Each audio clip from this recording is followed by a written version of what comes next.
यामध्ये प्रथम आपण राज्यशास्त्र विषयाची पीपीटी लक्षात घेतली, त्यानंतर इंग्लिश विषयाची प्रदीर्घ पीपीटी सुद्धा आपण विचारात घेतली।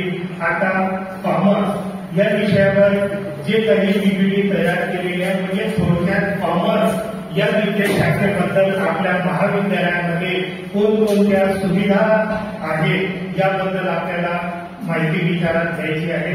तर या प्रथमतः या प्रसंगी उपस्थित महाविद्यालयातील प्राध्यापक वर्ग, विद्यार्थी आणि विद्यार्थिनींनो, आज पीपीटी या वाणिज्य शाखेमध्ये आपलं प्रथमतः सर्वांचं मी स्वागत करतो। यामध्ये प्रथम आपण महाविद्यालयाचे प्राचार्य या संबंधी आपली ओळख झालेली आहे। आम्ही वरिष्ठ प्राध्यापक म्हणून मी स्वतः एक हेड ऑफ डिपार्टमेंट म्हणून डॉक्टर पी.एन. कडे, माझे कलिग जे आहेत डॉक्टर पी.बी. खर्चे, डॉक्टर एस.एल. माळी आणि बाकी जे इतर प्राध्यापक आहेत ते आपल्याला पुढे याच्यामध्ये मिळतील। आता नेक्स्ट, या महाविद्यालयाची स्थापना 1962 मध्ये झालेली आहे, हे आधी आपल्याला कळलेलंच आहे। तर या महाविद्यालयाची स्थापना कशी झाली, तर हे ग्रामीण भागामध्ये असणारं महाविद्यालय आणि ग्रामीण भागामध्ये असणाऱ्या तळागाळातील सर्व विद्यार्थ्यांना उच्च शिक्षणाची सुविधा व्हावी ही कल्पना आपल्या इथे लोकल नरवेल येथील डॉक्टर बी.बी. कोलते जे 1962 मध्ये नागपूर विद्यापीठाचे कुलगुरू होते त्यांच्या प्रेरणेनं या महाविद्यालयाची स्थापना झालेली आहे। आता आपलं जे डिपार्टमेंट जे आहे वाणिज्य विभाग, वाणिज्य म्हणजे कॉमर्स आणि कॉमर्स म्हणजे वाणिज्य। बऱ्याच वेळा मी विद्यार्थ्यांना मुलाखतीमध्ये प्रश्न विचारायची वेळ आली की काय आपलं शिक्षण काय झालेलं आहे, तर एम.कॉम झालेलं आहे, बी.कॉम झालेलं आहे, मग पुण्या शाखेतून कॉमर्स शाखेतून झालेला आहे, मग कॉमर्स म्हणजे काय हा प्रश्न विचारल्यानंतर तो थोडं आजूबाजूला बघतो। कॉमर्स म्हणजे काय तर वाणिज्य, वाणिज्य म्हणजे काय तर कॉमर्स, हे दोनच उत्तर त्याचे मिळतात। परंतु वाणिज्य म्हणजे काय तर याचा सरळ आणि सोप्या शब्दामध्ये जर व्याख्या करायची असेल तर उत्पादकाने उत्पादित केलेल्या वस्तू या ग्राहकांपर्यंत पोहोचवण्याची सर्व जे काही प्रक्रिया आहे या प्रक्रियेचा समावेश असणारी शाखा म्हणजे वाणिज्य शाखा। म्हणजे उत्पादकाने उत्पादित केलेली जी वस्तू आहे ती वस्तू ग्राहकच नव्हे तर उपभोक्त्यांपर्यंत कशी पोहोचेल या संबंधीची सर्व माहिती पुरवणारी जी शाखा आहे ती शाखा म्हणजे वाणिज्य दाखवले जाते।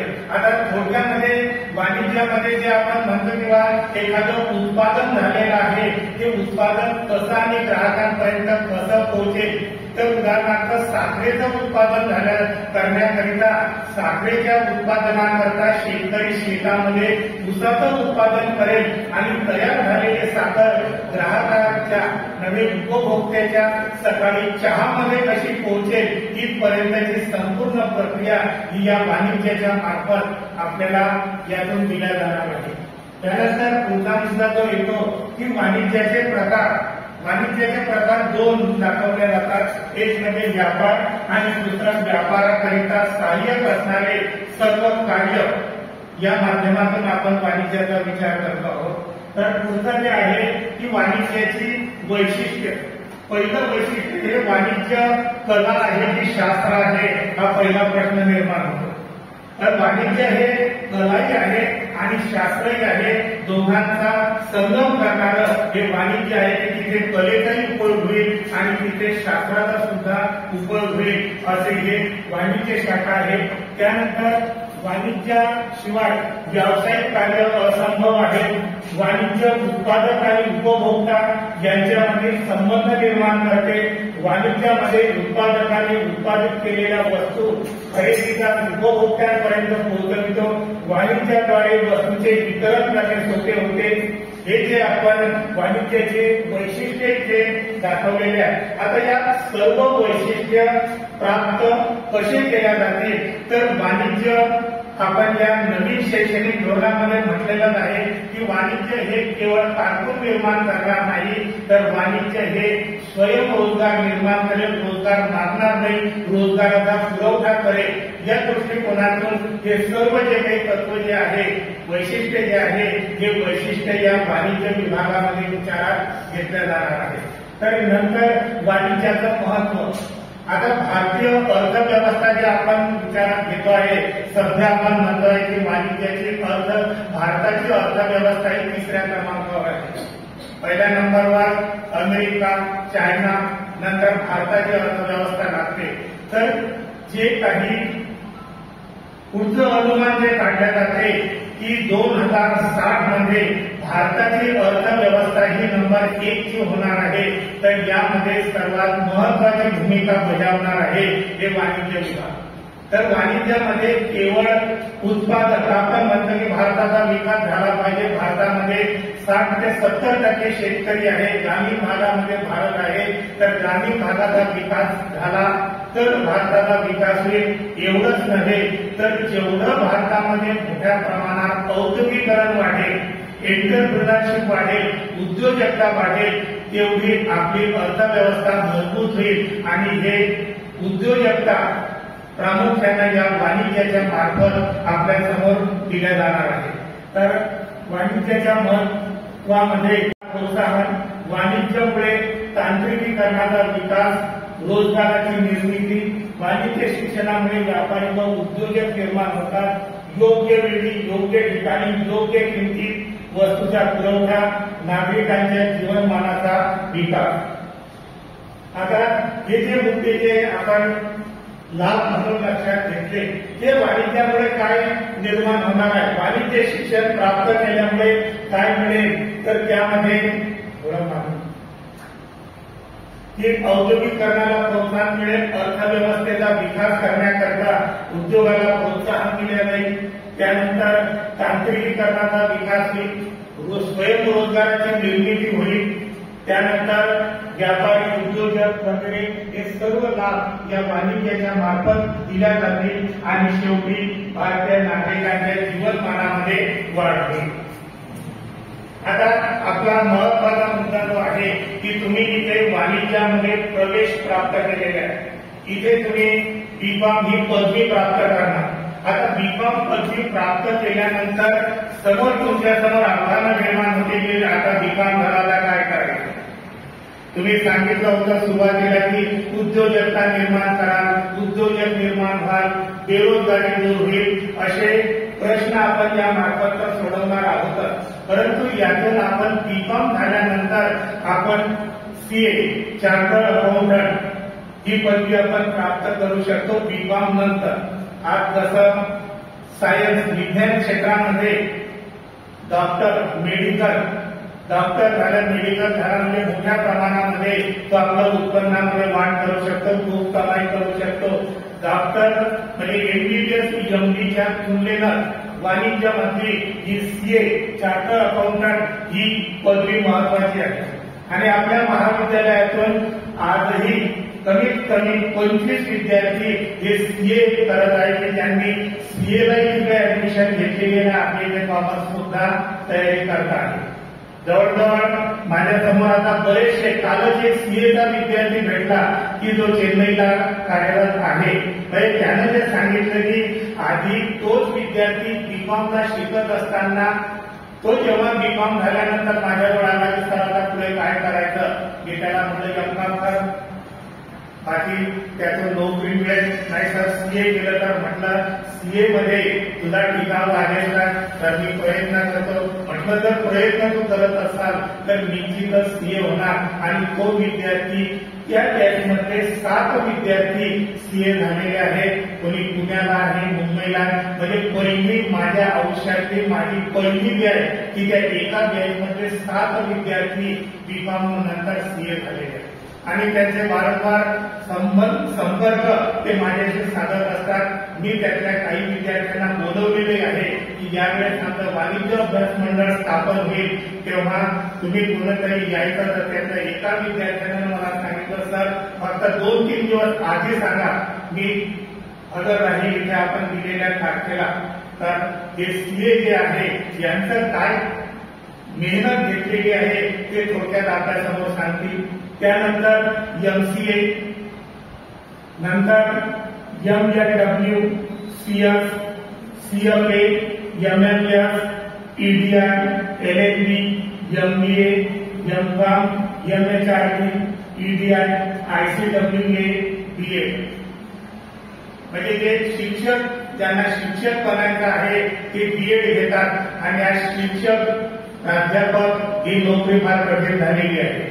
पण मात्र हे जे बाकीचे CA, MCA, MLW, CS हे जर आपण B.Com नंतर जर यात जर आपण प्रवेश घेतला तर असा एकही विद्यार्थी नाही की या पदव्या प्राप्त केल्यानंतर तो विद्यार्थी रिकामा आहे की ज्याला नोकरी नाही. यातून यांनी नोकरी तर करतात, यासोबत यांनी नोकऱ्या सुद्धा दिलेल्या आहेत. हे सर्व जे काही आपले यातले MCOM आणि BEd हे दोन मुद्दे जर बदलले तर ह्या सर्व ज्या डिग्र्या ज्या आहेत या डिग्र्या आपण B.Com नंतर प्राप्त करू शकतो आणि यातून आपण रोजगाराची निर्मिती ही मोठ्या प्रमाणावर करू शकणार आहोत.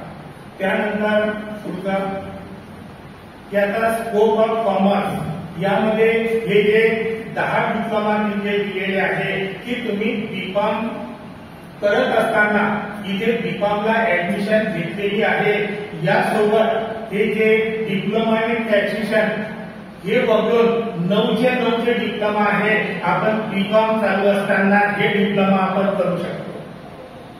6 महिन्याचे 1 वर्षाचे डिप्लोमा आहे आणि या प्रत्येक डिप्लोमा जर आपण केलं तर पुन्हा मुंबई, नागपूर, नाशिक सारख्या ठिकाणी आपल्याला यातून जॉब मिळतो. म्हणजे कॉमर्स केल्यानंतर पुढे काय तर कॉमर्स ही एक सर्व विद्याशाखांमधली अशी एकमेव शाखा आहे की कॉमर्स करणारा उपाशी कधीच राहणार नाही. तो साधं कॉम्प्युटर मशीन जर चौकामध्ये घेऊन बसला तर तो 500-600 रुपये रोज सहज मिळवतो. आज आपल्या महाविद्यालयातले कमीत कमी 50 विद्यार्थी असे आहेत की जे अकाउंटिंगचं काम करतात, की ज्यांनी कोणतेही डिप्लोमा ट्रेनिंग घेतलेलं नाही. महाविद्यालयात केवळ B.Com पर्यंतचं शिक्षण घेत असताना ते व्यापाऱ्यांचं अकाउंटिंग घेतात. कारण GST अंतर्गत प्रत्येक व्यापाऱ्याला ज्याचा टर्नओव्हर 50,000 रुपयापेक्षा जास्त असेल त्यांना आपलं अकाउंटिंग करणं गरजेचं आहे आणि त्या आधारावर त्यांना इन्कम टॅक्स संबंधी माहिती प्राप्त होऊ शकते आणि हे काम आपले B.Com विद्यार्थी करतात. एक व्यापारी अकाउंटिंग लिहिण्याकरता एका कर्मचाऱ्याची नियुक्ती करू शकत नाही. म्हणून मग तो 2-3 म्हणजे लोकांकडे आपलं अकाउंटिंगचं काम देतो. म्हणजे एक विद्यार्थी मलकापूरमध्ये 3-4 व्यापाऱ्यांचं अकाउंटिंग लिहितो. त्याला सहज एकेका व्यापाऱ्याकडे 5-7 हजार रुपये मंथली मोबदला मिळतो आणि ते 4 लोकांकडे जर केला तर सहज त्याला 25 ते 30 हजार रुपये हा मोबदला प्राप्त होतो आहे. आजही बरेच विद्यार्थी महाविद्यालयाचे अकाउंटिंगचं काम करतात. आपणही इथे B.Com ला ऍडमिशन घेतल्यानंतर लगेच दिवाळीपर्यंत तुम्ही B.Com बरंचसं शिकून घ्या आणि ते अकाउंटिंगचं काम तुम्ही सहज करा. CA जे आहे त्या चार्टर्ड अकाउंटंटकडे विद्यार्थी काम करतात. आता यामध्ये जे डिप्लोमा कोर्सेस जे झालेले आहेत ADWA advance diploma in financial account, ADCA advance diploma in computer application, CCA computer centre, म्हणजे कॉम्प्युटर सेंटरवर 3 महिन्याचा हा कोर्स जर केला तर आपण कॉम्प्युटर सहजतेने हाताळू शकतो. त्यानंतर diploma of digital market, diploma in retail management, diploma in hotel management. आता डिप्लोमा इन हॉटेल मॅनेजमेंट हे नाव ऐकल्यानंतर आपल्याला असं वाटतं की आपल्याला हॉटेलमध्ये वेटरचं काम करायचं आहे, परंतु एकंदरीत हॉटेलचं मॅनेजमेंट कसं चालवायचं हे करण्याकरिता हे हॉटेल मॅनेजमेंट करणारे विद्यार्थी आज मोठ्या प्रमाणावर कार्यरत मिळत नाही. हॉटेल मॅनेजमेंट मोठ्या प्रमाणात हॉटेल वाढत आहे तर हॉटेल मॅनेजमेंट झालेले विद्यार्थी मिळत नाही. 50-60 हजार रुपये फी देऊन हॉटेल मॅनेजमेंटचे कोर्स करत आहात. परंतु हे आपल्या B.Com सोबत आपल्याला संधी आहे की हे कोर्सेस आपण करू शकतो. त्यानंतर diploma in web designing, diploma in office operation, ही कार्यालयामध्ये वर्क कसं करायचं. आता कार्यालयामध्ये नियुक्ती झाल्यानंतर काय तर क्लर्क म्हणून नियुक्त झालं, परंतु कार्यालयावर फाईलांचं नस्तीकरण, फाईल कसे ठेवायचे, डॉक्युमेंट कसे सांभाळून ठेवायचे हे सुद्धा या डिप्लोमा इन ऑफिस ऑपरेशन या माध्यमातून आपल्याला प्राप्त करता येईल. डिप्लोमा इन टॅक्सेशन ही जे वकिलांच्या हाताखाली आपला जो कर तो 16 नंबरचा फॉर्म भरून घेतात, आज 3-4 लोक जे मलकापूरमध्ये कार्यरत आहेत ते सर्व आपल्याच महाविद्यालयाचे विद्यार्थी आहेत. आज एकेका विद्यार्थी तेच बीकॉम झालेले आहेत. त्यांनी काही डिप्लोमा इन टॅक्सेशन कोर्स काहींना केलेला नाही केलेला असेल तरी ते चांगल्या प्रकारे कार्य करतात आणि 7-7, 8-8 आपलेच विद्यार्थी त्यांच्या हाताखाली कार्यरत आहेत. त्यांना पॉकेट मनी, पॉकेट खर्च म्हणून 8 ते 10 हजार रुपये त्यांना मोबदला सुद्धा मिळतो आहे. इकडे शिक्षणही चालू आहे आणि तिकडे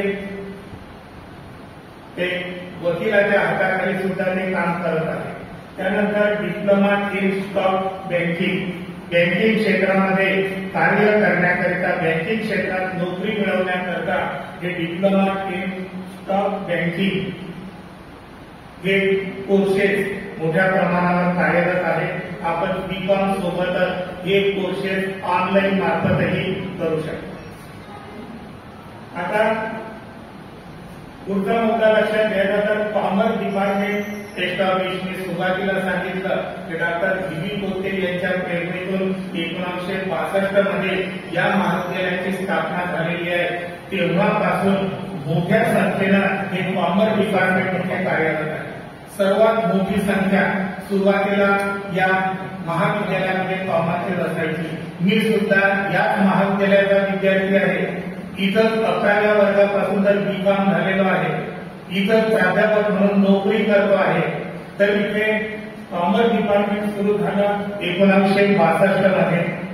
त्यानंतर 1995 मध्ये एम.कॉम ला सुरुवात केलेली आहे.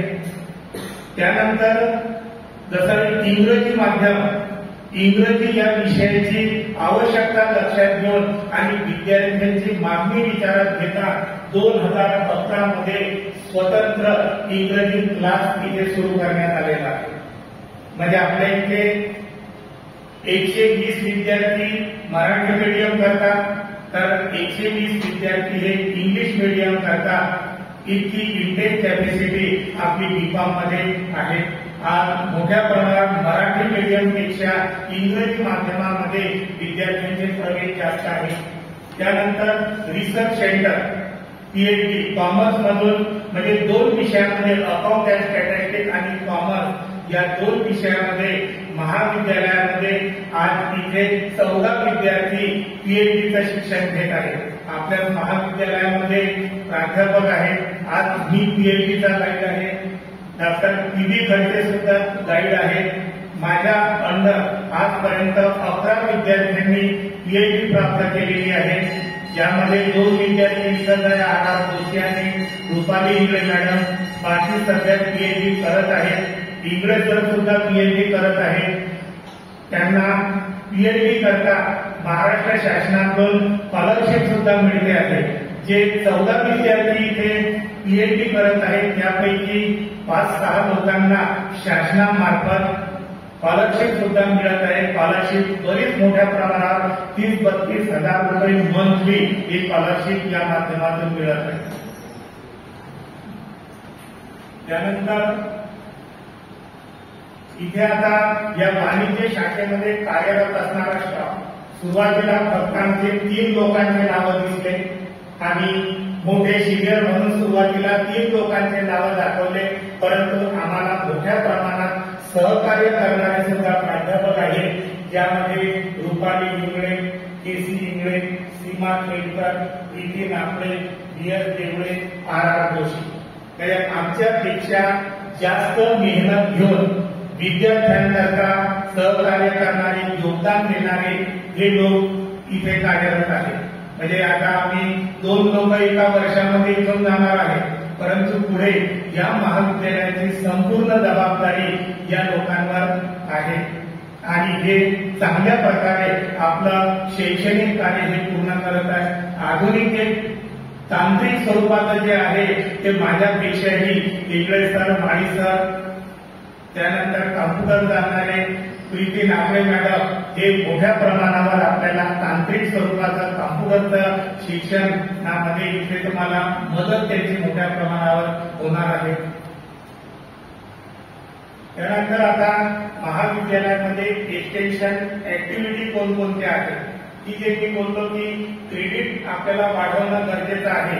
132 क्रेडिट आपल्या अभ्यासाशी संबंधित आहे, 120 पास व्हायला पाहिजे आणि जास्तीचे क्रेडिट जर घ्यायचे असतील तर एनसीसी ऍक्टिव्हिटी आपल्याकडे आहे की ज्या एनसीसी मध्ये लिमिट आहे 106 विद्यार्थ्यांना प्रवेश दिला जातो, परंतु दरवर्षी मोठ्या प्रमाणावर या एनसीसी मधून आर्मीमध्ये विद्यार्थ्यांची भरती होते. जे विद्यार्थी एनसीसीचा बी आणि सी सर्टिफिकेट प्राप्त करतात त्या विद्यार्थ्यांना मिलिटरीमध्ये भरती होताना रिटर्न टेस्टची माफ असते आणि ग्राउंड टेस्ट तर ते मोठ्या प्रमाणात चांगल्या प्रकारे या एनसीसीतून माहिती अवगत करतात. चांगल्या प्रकारे त्यांचं फिजिकल फिटनेस बनलेलं असते. नंतर एनएसएस राष्ट्रीय सेवा योजना इथे आपल्या इथे 200 विद्यार्थ्यांकरता सवलत आहे. 200 विद्यार्थी यामध्ये प्रवेश घेऊ शकतात. हे राष्ट्रीय सेवा योजनेचा कार्यभार आपले वाणिज्याचे माळी सर हे बघतात. प्रत्येक वाणिज्याच्या विद्यार्थ्यांनी त्या एनएसएस मध्ये सहभागी होणं गरजेचं आहे की जे 2 क्रेडिट तुम्हाला सहज मिळतील आणि यासोबत आपल्याला राष्ट्राची आणि समाजाची सेवा करण्याची संधी हे मोठ्या प्रमाणात प्राप्त होते. स्पोर्ट करता पवार सर आहेत. स्पोर्ट मध्ये आपल्या महाविद्यालयाचा विद्यार्थी हा राष्ट्रीय पातळीपर्यंत सुद्धा पोहोचलेला आहे. त्याबद्दल सविस्तर हे स्पोर्टची जेव्हा पीपीटी आपल्या समोर येईल त्यातून ती सविस्तर माहिती मिळेल. त्यानंतर स्पोर्ट अंतर्गत स्विमिंग कॅम्प आहे, इंडोर स्टेडियम आहे आणि आंतरराष्ट्रीय योग दिवस या निमित्तानं योगाचं प्रशिक्षण सुद्धा महाविद्यालयामध्ये त्या योगा डेच्या वेळेस हे दिल्या जाते. या अदर ऍक्टिव्हिटी पैकी कोणत्याही ऍक्टिव्हिटीमध्ये जर आपण प्रवेश घेतला काय प्रवेश घ्यावाच लागेल तेव्हाच तुम्हाला मोठ्या प्रमाणात क्रेडिट हे प्राप्त करता येतील. त्यानंतर आता हायलाइट ऑफ द डिपार्टमेंट आपल्या कॉमर्समध्ये कोणकोणते महत्वाचे भाग शिक्षणाकरता उपयोगात आणल्या जातात. कॉमर्स करता भरपूर काही आहे, परंतु इथे अर्ध्या तासामध्ये ते मांडणं शक्य नाही. ते इथे सांगण्यापेक्षा प्रत्यक्षामध्ये वर्षभरामध्ये आपण त्या योजना राबवणार आहोत आणि त्या राबवल्यानंतर प्रत्यक्षामध्ये आपल्याला त्या योजनांची ओळख होईल. त्याकरता थोडक्यात आता इथे सांगतो की वेल ऑक्युपाइड कॉम्प्युटर लॅब आहे. सुसज्ज अशी कॉम्प्युटर लॅब आहे की ज्यामध्ये 20 कॉम्प्युटर हे पूर्णतः कार्यरत आहे. आयसीटी प्रोजेक्टर आहे की जे आयसीटी प्रोजेक्टर मार्फत आपल्याला यातून शिकवल्या जाणार आहे. म्हणजे आता नवीन काळानुसार जे काही ब्लॅकबोर्ड, खडू दफ्तर हे शिकवण्याची पद्धत संपुष्टात येत आहे.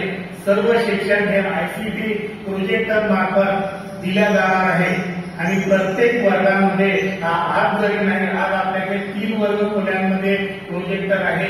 उद्या हे सर्व रूम मध्ये प्रोजेक्टर लावल्या जातील आणि लावणं गरजेचं राहील. ते नवीन जे शैक्षणिक धोरण येते त्यामध्ये ते महत्वाचं आहे आणि ते तुमच्यापर्यंत पोहोचवलं जाणार आहे. त्यानंतर स्टुडंट एंट्रन्सशिप प्रोग्राम की जे व्यवसायामध्ये एंट्रन्सशिप कशी करता येईल, एमकॉम करता कंपल्सरीच आहे. नवीन शैक्षणिक धोरणामध्ये तुम्ही बीकॉम फायनलला जाल तेव्हा हे एंट्रन्सशिप प्रोग्राम तुमच्याकडून करून घेतल्या जातील.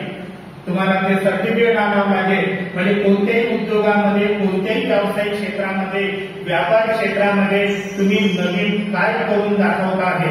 जसं काल मी सांगितलं की 10 रुपये किलो विकणारे कांदे तुम्ही 20 रुपये कसे विकून दाखवणार, तो एक एंट्रन्सशिपचा कार्य भाग होईल आणि ते आपल्याला इथून करायचं आहे. त्यानंतर फ्री वायफाय फॅसिलिटी. आता फ्री वायफाय फॅसिलिटी महाविद्यालयात आहे. महाविद्यालय वेळेमध्ये त्या आधी आम्ही दिली होती. त्याचा गैरवापरही होता कामा नये त्या दृष्टिकोनातून ते वायफाय फॅसिलिटी हे महाविद्यालयीन वेळेमध्ये विद्यार्थ्यांना दिल्या जाईल. त्यानंतर स्टुडंट प्रोजेक्ट B.Com फायनल आणि M.Com करता एक विशिष्ट विषय दिला जाईल आणि त्या विषयावर विद्यार्थ्यांकडून प्रोजेक्ट तयार करून घेतले जातात. Student industrial visit, industrial tour. आता कॉमर्स आपला महत्वाचा अंगच आहे की जे आपल्याला उद्योजकता निर्माण करायची आहे, त्याकरता आपण विद्यार्थ्यांनी आणि आम्ही सुद्धा उद्योजकांपर्यंत पोहोचायचं आहे.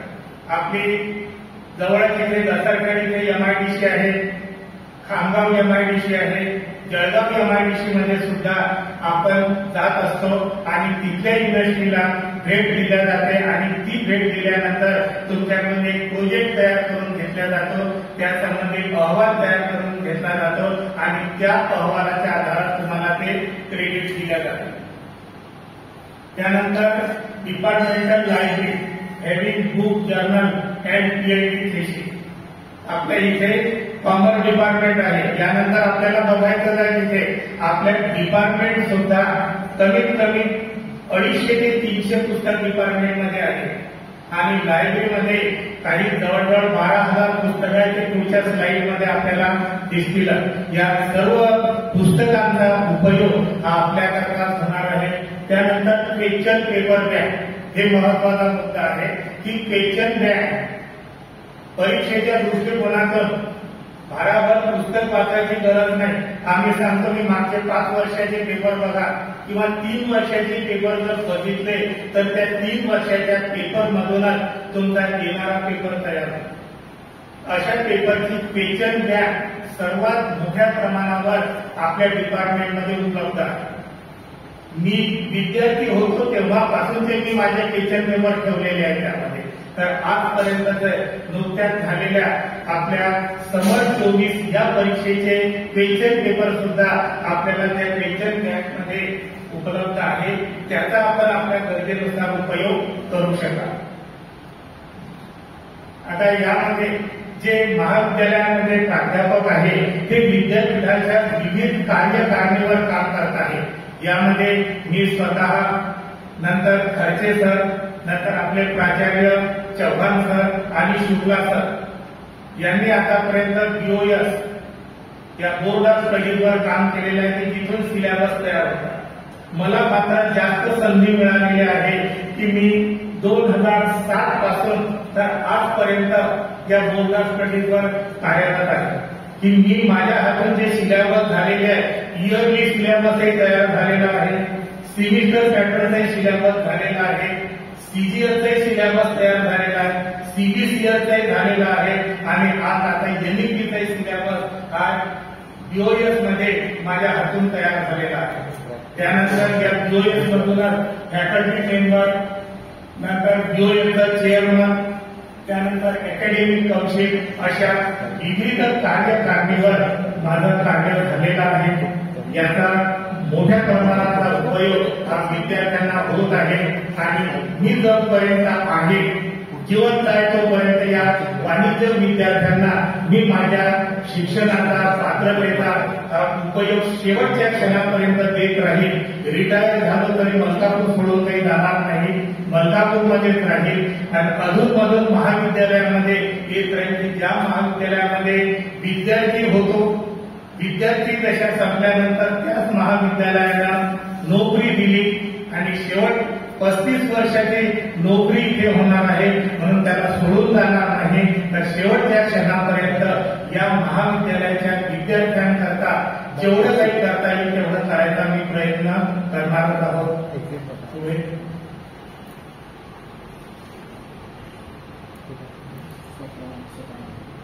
आता हे काही मी थोडक्यात बोललो NEPच्या धोरणानुसार की कॉमर्समध्ये डिग्री ही कोणत्या स्वरूपात प्राप्त होणार. आजची डिग्री B.Com, M.Com ही डिग्री आहे, परंतु तुम्ही जे B.Com फर्स्ट इयरला प्रवेशित विद्यार्थी आहे त्यांची जी डिग्री राहणार आहे B.Com इन बिझनेस डायनामिक, म्हणजे जे बिझनेस डायनामिक विषय घेतील, थोडक्यात थिअरीचे विषय घेतील त्यांची डिग्री राहील बिझनेस डायनामिक आणि जे अकाउंट अँड टॅक्सेशन हा विषय घेतील तो थर्ड सेमिस्टरला निवडायचा आहे मेजर मायनर मध्ये. त्याचा काल काही माहिती मी थोडक्यात सांगितली आहे. अजून जर काही कोणाला त्याबद्दल अडचण असेल तर नंतरही मी आपल्या वर्गामध्ये ही माहिती तुमच्यापर्यंत देण्यात येणार आहे. तर दुसरी डिग्री राहील ते BCom in accounting and taxation. आता जे बीबीए जे आहे ते बीबीए आपल्या इथे नाही आहे आणि अद्याप बीबीएला हे एनईपी धोरण लागू झालेलं नाही. आम्ही तो ड्राफ्ट तयार केलेला होता, ड्राफ्ट तयार झालेला आहे, परंतु बीबीए बीसीए हे यूजीसीच्या अंडर येत नाही. यूजीसीनं ते आपल्याकडे ठेवलेलं नाही, त्यामुळे त्यांना नवीन शैक्षणिक धोरण लागू नाही. ते एनसीईआरटीकडे दिलेलं आहे आणि एनसीईआरटीकडून जर ते यूजीसीकडे जर आलं तर त्यांनाही ते नवीन शैक्षणिक धोरण लागू होईल. तोपर्यंत बीबीए वाले आपल्या इथे नाहीच आहे, परंतु त्यांनी त्याचा विचार करायची गरज नाही. आता जे नवीन शैक्षणिक धोरणाबद्दल जो विद्यापीठानं रिव्हॅल्युएशन पास केलेला आहे तो थोडक्यात हा रिव्हॅल्युएशन इथे दिलेला आहे की जे कार्मिक थोडक्यात जे क्रेडिट सिस्टीम वगैरे किती क्रेडिट वगैरे कोणत्या विषयाकरता आहे ते या रिव्हॅल्युएशन अंतर्गत झालेला आहे. पुढे आता जे मी थोडक्यात काल क्रेडिट बद्दल बोलतो, मी केवळ प्रथम सत्राच्या क्रेडिट बद्दल सांगितलं की कोण्या विषयाला किती क्रेडिट राहतील. हे संपूर्ण 3 वर्षाची जी आपली बीकॉमची डिग्री होणार आहे याचे संपूर्ण क्रेडिट हे इथे दिलेले आहे की मेजर मायनर सब्जेक्ट जे आहे त्यामध्ये फर्स्ट सेमिस्टरला 2+2 4 क्रेडिट होतील, सेकंड सेमिस्टरला 2+4 होतील, मायनरचे 2+4 8 होतील. म्हणजे फर्स्ट सेमिस्टरला मेजर आणि मायनर एकत्र केलेला त्याचे 8 क्रेडिट आपले दिलेले आहे. तर हे सविस्तर ही इथे या चार्ट मध्ये इथे दिलेला आहे. मेजर नंतर दुसरं व्हर्टिकल मायनर, त्याच्यानंतर जेनेरिक ओपन इलेक्टिव्ह याचे क्रेडिट आहे. हे क्रेडिट प्रत्येक सत्राला नाही, पहिलं दुसरं आणि तिसरं चौथं या सत्रामध्ये आहे. नंतर अंतिम सत्रामध्ये याचे क्रेडिट दिलेले नाही आहे. त्याच्यानंतर आता पुढचं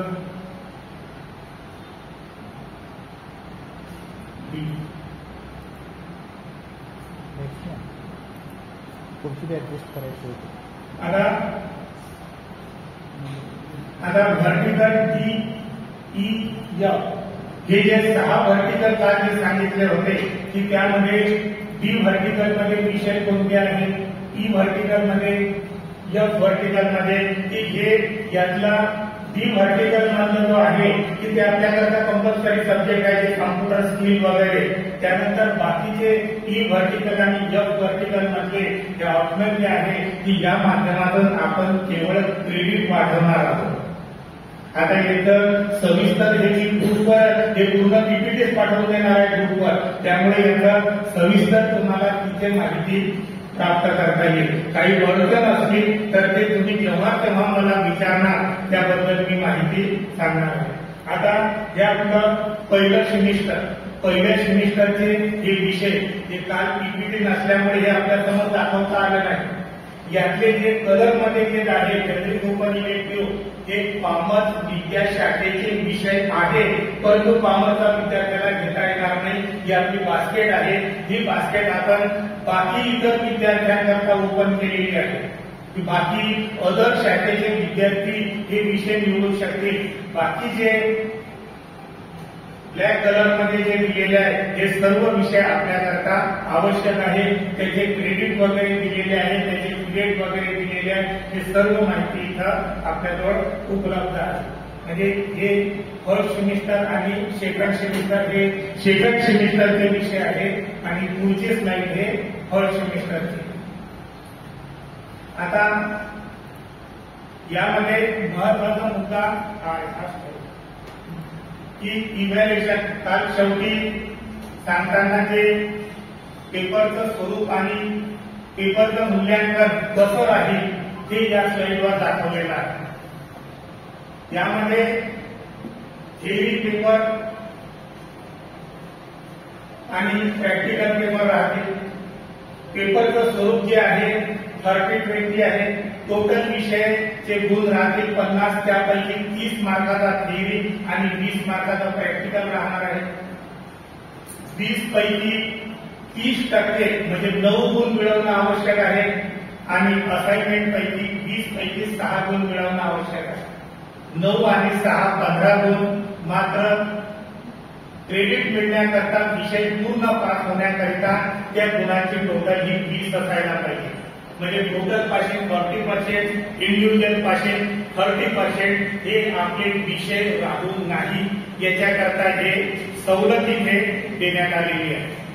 म्हणजे थिअरी म्हणजे आपण आता असाइनमेंट ते 20 पैकी 20 गुण तुम्ही मिळवायचे आहे अशी अपेक्षा आपण ठेवायची आहे.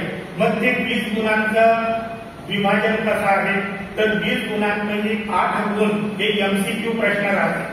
8 मार्कांचे 8 प्रश्न की ज्यामध्ये एका प्रश्नाला 1 मार्क प्रश्न राहील, त्याचे 4 खाली पर्याय राहतील. योग्य पर्यायामध्ये उत्तर असेल त्या उत्तरावर आपल्याला टिक करायची आहे. असा तुम्हाला कॉलेज लेवलवर पेपर तयार करून 8 मार्काचा तो पेपर तुमच्याकडून घेतला जाईल. नंतर त्याचे 12 मार्काचा असाइनमेंट राहील. प्रत्येक युनिटचा एक प्रश्न तुम्हाला दिला जाईल. तो प्रश्न तुम्ही घरून त्याचं उत्तर तयार करून आणायचं. म्हणजे 8 मार्काचा एमसीक्यू, 8 मार्काचा असाइनमेंट हे 20 मार्क राहतील आणि या 20 मार्कांपैकी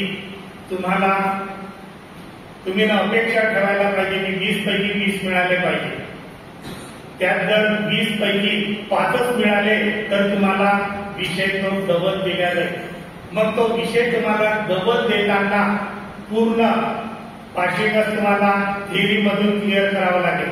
आता हे असाइनमेंटचे गुण पूर्ण करून घेण्याकरिता आम्ही केवळ एमसीक्यू किंवा असाइनमेंट न बघता वर्षभरामध्ये आपली वागणूक कशी राहणार आहे महाविद्यालयामध्ये ती वागणूक विचारात घेऊन त्या 20 मार्काचं मूल्यांकन केलं जाते. जे विद्यार्थी किती उपस्थित राहते, जो सर्वात जास्त उपस्थिती दर्शवेल त्याला 20 पैकी 20 गुण मिळतील. उपस्थिती तुमची यामध्ये आवश्यक बाब मानल्या जाईल. जे चेहरे आमच्या समोर रेग्युलर दिसतील, जे विद्यार्थी रेग्युलर तासिका पिरियडला हजर राहतील, त्या विद्यार्थ्यांनी अपेक्षा ठेवायची की आपल्याला 20 पैकी 20 किंवा 20 पैकी 18, 19, 20 असे गुण प्राप्त करता येईल. म्हणजे तिथे जर तुम्हाला 20 पैकी 18 मिळाले, 20 मिळाले आणि तिकडे केवळ पासिंग 30 पैकी 9 मिळाले तरी 29 मार्क तुमचं होतात. म्हणजे फर्स्ट क्लास तुम्हाला सहज प्राप्त करता येतं. परंतु आता फर्स्ट क्लास, सेकंड क्लास राहिलेले नाही, क्रेडिट राहिलेले, ते क्रेडिट तुम्हाला प्राप्त करता येतील. आता अशा पद्धतीनं हे सर्व विषयाचं तुमचं मूल्यांकन होणार आहे. यात एक महत्वाची बाब अजून जो मुद्दा आहे की यामध्ये जो प्रॅक्टिकल सब्जेक्ट आहे व्हीएससी आणि व्हीईसी, यामध्ये 50 मार्काचा पेपर दर्शवलेला आहे.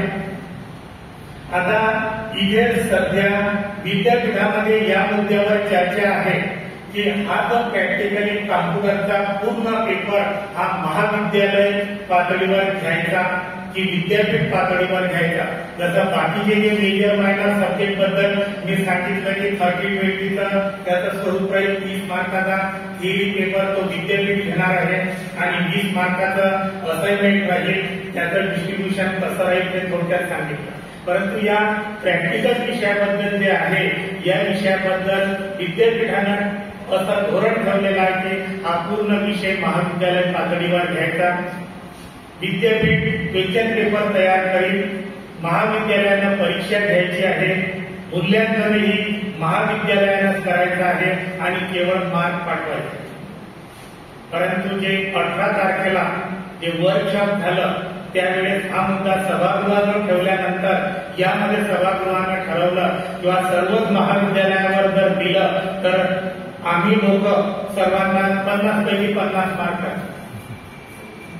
मग तो विद्यार्थी आलेला असेल किंवा नसेल, किंवा एखाद्या विद्यार्थ्याला कधीच आलेला नाही त्याला 48 टाकले तर तो म्हणेल मला 2 मार्क कसे कमी दिले, का दिले, या बाहेर पाहतो सोय तुमची, अशी काही भीती निर्माण होईल.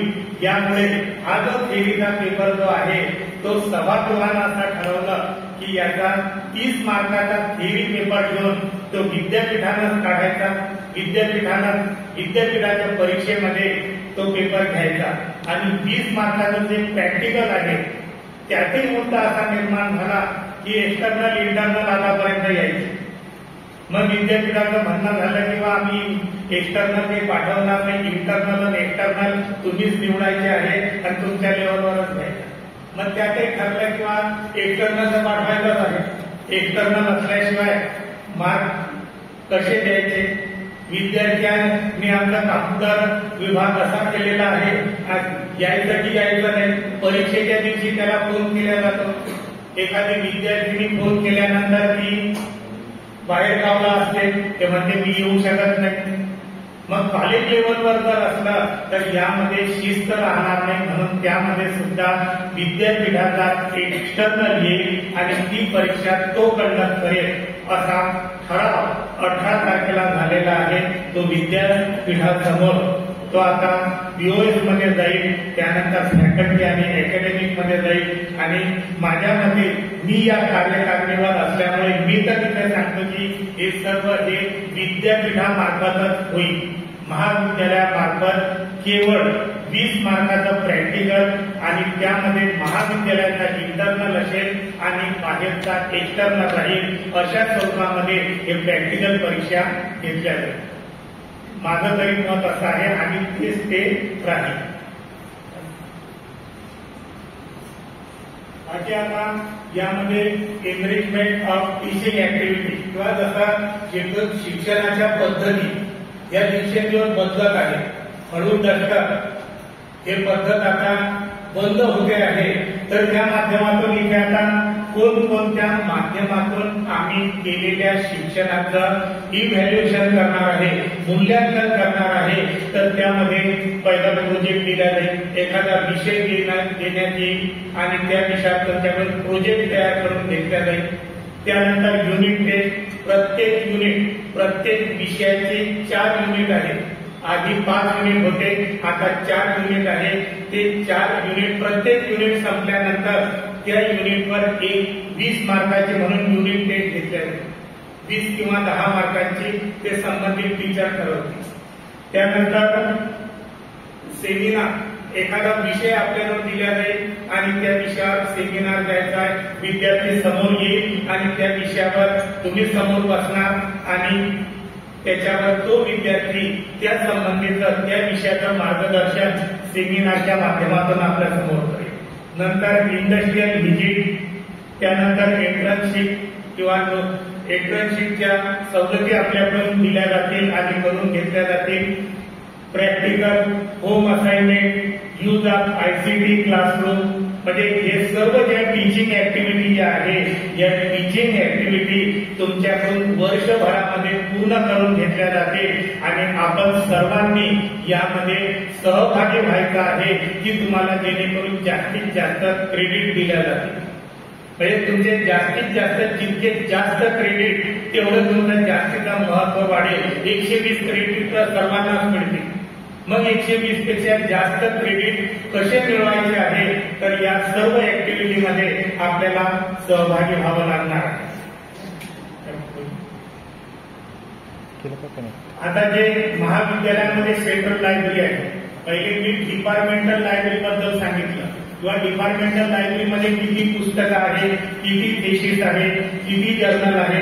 आता जे सेंट्रल लायब्ररी जे आहे, महाविद्यालयाचं मुख्य ग्रंथालय जे आहे, या ग्रंथालयामध्ये 2023-24 मध्ये जे आपले टोटल पुस्तकं की जे टोटल म्हणून जे दिलेले आहे, कॉमर्स विषयाशी संबंधित असणारे जे पुस्तक आहे 6,854.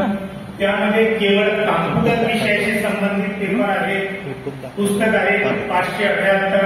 इकॉनॉमिक्स, अर्थशास्त्राशी संबंधित आहे 4,146 आणि कोऑपरेशन, सहकार या विषयाशी संबंधित पुस्तक जे आहे ते आपल्या समोर आकडा दिलेला आहे.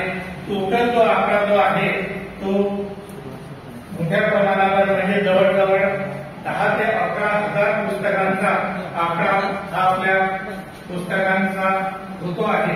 म्हणजे 11,930 टोटल पुस्तकं 2023-24 म्हणजे 31 मार्च 2024 ला एवढे पुस्तक आपल्या ग्रंथालयात होते. नंतर 24-25 मध्ये याच्यामध्ये बरीच वाढ झालेली आहे.